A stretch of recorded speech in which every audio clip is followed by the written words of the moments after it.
Roth IRA versus traditional IRA for teenagers. Which one actually makes you richer? I'm 18 and I have a Roth IRA that I opened at 16 years old, and in this video I'm going to show you the actual math behind both options so you can decide which one is right for you. Most videos explain this from an adult's perspective, but this video is specifically for teenagers because when you're young the answer is actually really different. Let's break it down. Alright, let's start with the fundamental differences between these two accounts. So you have your Roth IRA and you have your traditional. So there's a bunch of main differences, but the main one that we're going to look at first is how the taxes work. That's going to be the main thing that you're going to have to evaluate first. So with taxes, with the Roth IRA, the taxes are non-deferred. That means that your money goes in post-tax. So say you earn $1,000 and you take that $1,000 and you get taxed 12%. So now you're down, minus the 12% tax, you're down now to $880. And that can go into your account. But when you're working with a traditional IRA, it goes in pre-tax. So you earn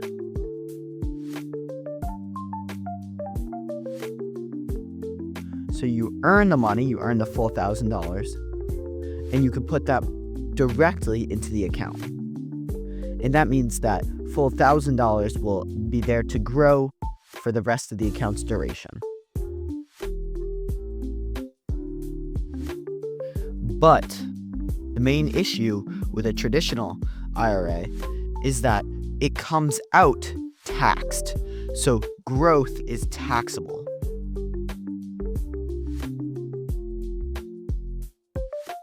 So say that you withdraw the 100K that you earn.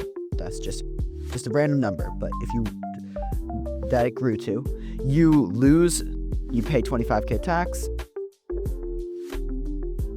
and then keep 75K when you're older.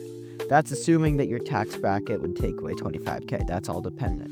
But in this scenario, the $880K or $880, my fault, that you put in grows tax-free. And say that also hits 100K. Then that 100K comes out 100% tax-free.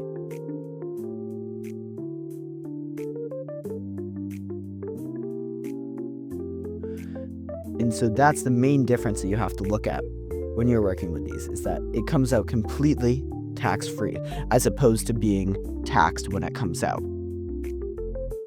So teenagers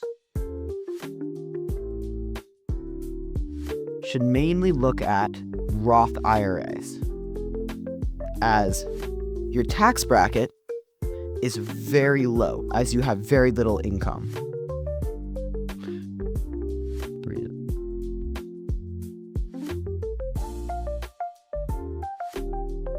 Very little income.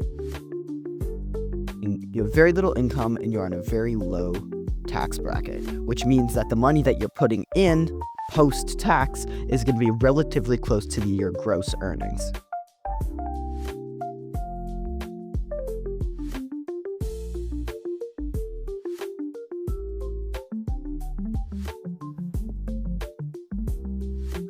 And then the other thing you have to think about is your tax bracket when you're older, at retirement.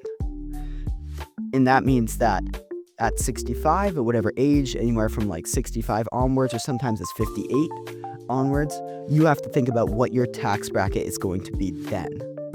So you'd imagine that at that age, your tax bracket's still going to be higher because you're going to have assets that are still yielding dividends, and you're going to still have income coming into your pocket, whether that be from like real estate or different assets, but you'll still have more money coming in than you do now.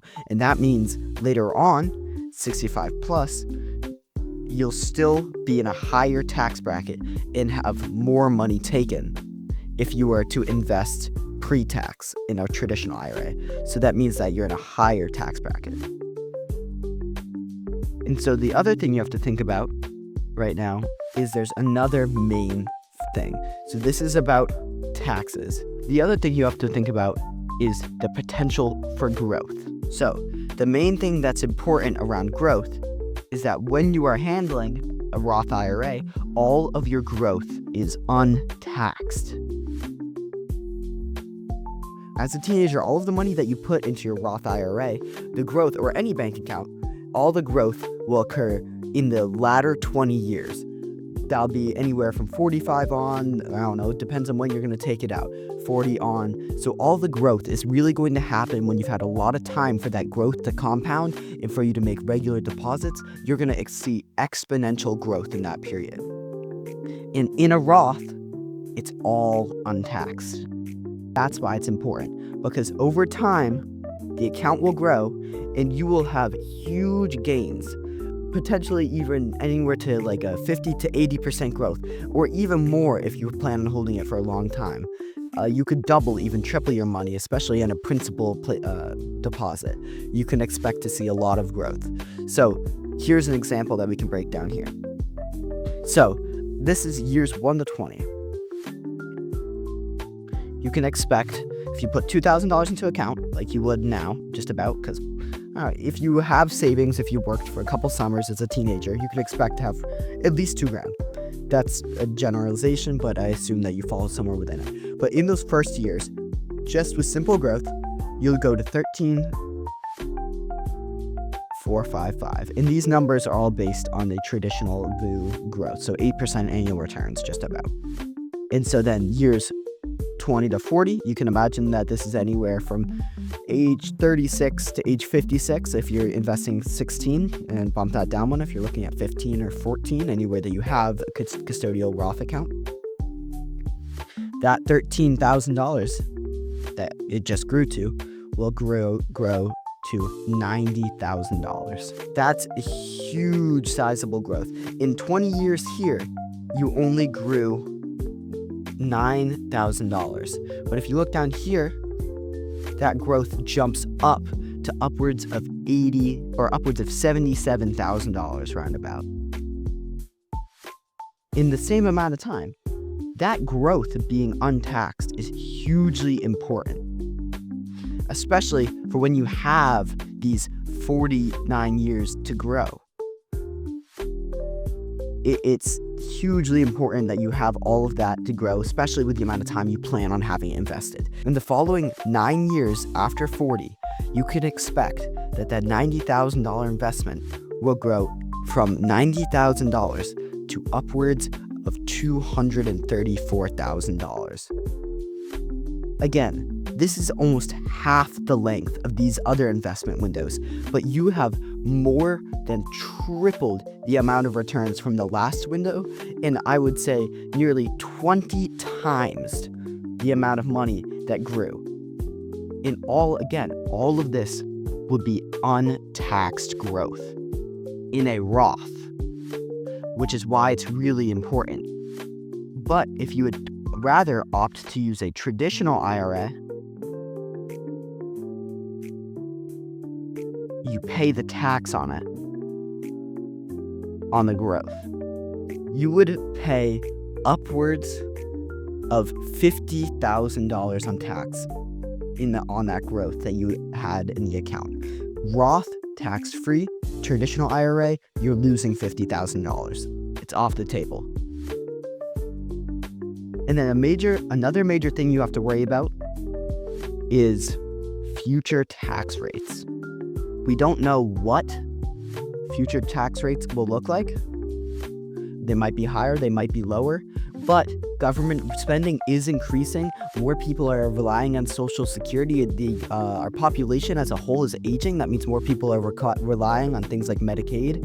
So it's Medicaid and Medicare. There's a lot of government spending that is happening, and the national debt is rapidly increasing. That means that the amount of money they're going to call upon from various sources, whether that be from directly taxing the populace or whether that be from other methods, it doesn't necessarily matter. But that means that there is uncertainty surrounding how much you will have to pay in the future. So that's in both your tax bracket, your future tax bracket, and what the rates are going to be. It also depends on your location in some areas, and some areas have different laws regarding taxes in state level. So, there actually is one scenario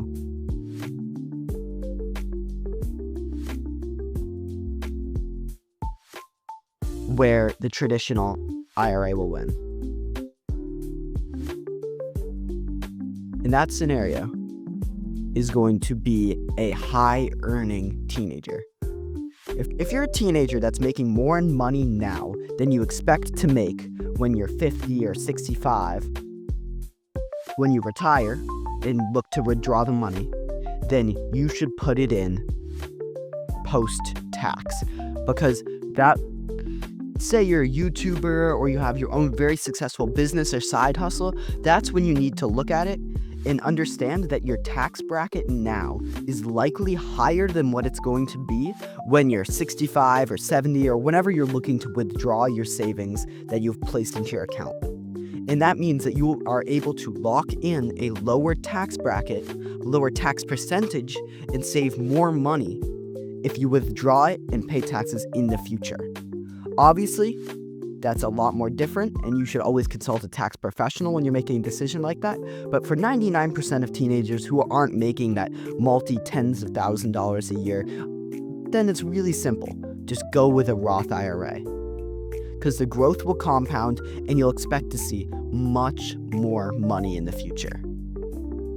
If you're interested in another video, I'll break down how you can open a Roth IRA and the simple ways that you should be investing inside of it and how you should work with it, even the best companies that offer IRAs.